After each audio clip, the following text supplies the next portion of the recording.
The wind howled across the barren plains as Ethan Cole rode toward the dying ranch. Dust clung to his boots, and the weight of duty sat heavy on his chest. He wasn't riding for greed, he was riding for debt. Her father owed the bank, and Ethan, the hired enforcer, had been sent to take the land. He told himself it was just business. But deep down, a voice whispered that he was about to destroy a man's world. When the small wooden house appeared in sight, he saw a girl standing on the porch, barefoot, her hair tangled in the wind, eyes filled with defiance. "You're here from my father's land, aren't you?" she asked, her voice trembling but proud. Ethan stopped his horse, taken aback by her strength. "I'm just doing my job, miss," he muttered. Her name was Clara Hayes. She was only 20, yet the hardships of drought and debt had carved maturity into her face. Inside, her father lay sick in bed, lungs ruined by dust and despair. She had tended the ranch alone for months. And now, the man who would take everything she fought for had finally arrived. "Please," she said softly, stepping closer, "if you take this land, my father won't survive the night." Ethan turned his gaze away, jaw tightening. He'd seen desperation before, but something about Clara's voice cracked his heart open. It wasn't pity, it was connection. He dismounted slowly, boots sinking into dry soil. "You think I want this?" he asked. "Orders are orders. I don't make them." Clara's eyes glistened. "Then who does? Someone who's never seen what land means to a person." She pointed at the endless fields behind her. "This isn't just dirt, it's our history." Inside, her father coughed violently. Clara rushed to him, placing a cool cloth on his forehead. Ethan lingered in the doorway, feeling like an intruder in a sacred space. The house smelled of herbs and old wood. He saw pictures of Clara as a child, smiling, riding a pony, her mother beside her. Now only ghosts remained. "You have a kind face," her father rasped, "but a cruel job." Ethan couldn't answer. The old man smiled weakly. "If they sent you to take my land, boy, then do it. I've got nothing left but memories." Clara shook her head fiercely. "No, Papa, there must be another way." That night, Ethan sat outside under the fading moon, torn between duty and conscience. He heard Clara weeping inside, the sound slicing through him. Every part of him screamed to leave, to forget her face, but something stronger rooted him there.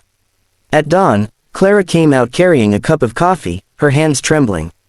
"You can take the land," she said, eyes red from crying, "but please, spare my father. Don't make him watch it happen." Ethan looked at her, stunned. "You'd give up everything, for him?" She hesitated, then whispered the words that froze him where he stood. "If you need something in return, take me instead. Just don't hurt him." Ethan's breath caught. For a moment, silence swallowed the world, the kind that makes a man question who he is. "You don't know what you're saying," he murmured, his voice hoarse. Clara's eyes lifted, full of quiet bravery. "I do. You came here for something valuable. My father's land means everything to us. But if giving myself means saving him, then I'll do it." Ethan stepped closer, anger and sorrow warring inside him. "I don't want you like that, Clara. I'm not that kind of man." She smiled sadly. "Then prove it, help us." Her words hit him harder than any bullet. For the first time, Ethan realized that the battle wasn't over land, it was over his own soul. He could take the property, obey orders, and walk away rich, or he could risk everything to save two lives that had nothing to offer but truth. That evening, he made his decision. As the sun dipped below the hills, painting the ranch in gold, Ethan walked inside and said, "You'll keep the land for now. But I'll have to face the man who sent me." Clara looked up in disbelief. "You'd do that, for us?" His silence was her answer. Ethan didn't sleep that night. He saddled his horse before sunrise, his mind replaying Clara's trembling words. Every hoofbeat felt like a countdown.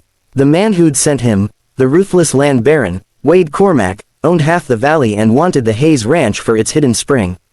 Ethan had signed on for pay, but now it felt like betrayal. By the time he reached town, dust coated his face and guilt burned in his chest. Wade sat outside his saloon, cigar in hand, counting deeds like trophies. "Cole," he said coldly. "You got the papers." Ethan threw them on the table. "Not this one," he said. "The Hayes Ranch stays." Wade's grin vanished. "You refuse me, boy," he barked. "I made you. You think you can walk away?" Ethan's jaw clenched. "Maybe I finally learned what kind of man I don't want to be." The Baron stood, hand drifting to his gun, but Ethan didn't flinch. You'll get your land when I'm dead, he said, and walked away into the sun.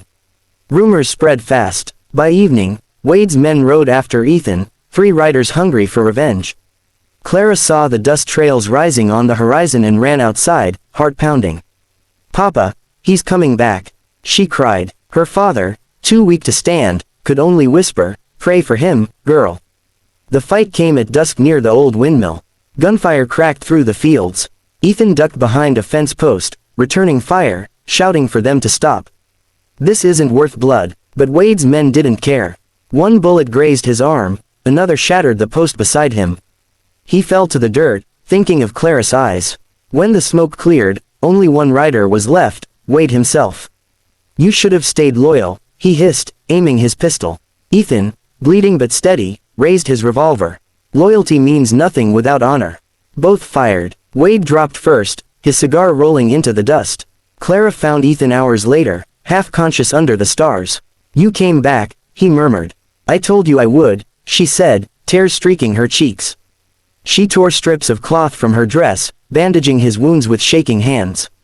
"You saved us," he smiled weakly. "No, Clara, you saved me." The sheriff arrived the next morning, finding Wade dead and the truth plain. "Ethan confessed everything. He sent me to take their land.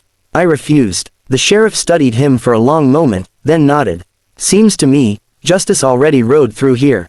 He left without cuffs, and Ethan finally breathed. Weeks passed. The ranch healed slowly, so did its people. The land, once dry and hopeless, bloomed again after the rains returned. Clara worked beside Ethan every day, her laughter softening the rough edges of his soul. The man who came to destroy her world was now building it back. One evening, as the sun sank behind the wheat, Clara stood where they'd first met. "You could have left after everything," she said quietly. "Why stay?" Ethan looked at her, then the land stretching wide around them.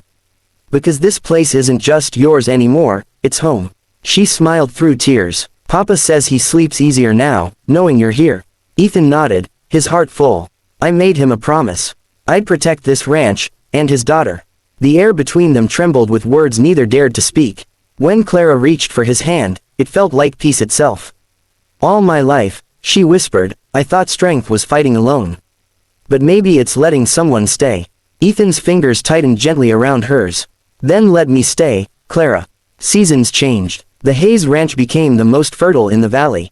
Travelers spoke of a man who once came to take in, instead chose to give. Ethan and Clara built more than fences and barns. They built trust, laughter, and love born from mercy. On the anniversary of her father's passing, Clara stood beside Ethan beneath the same sky where it all began.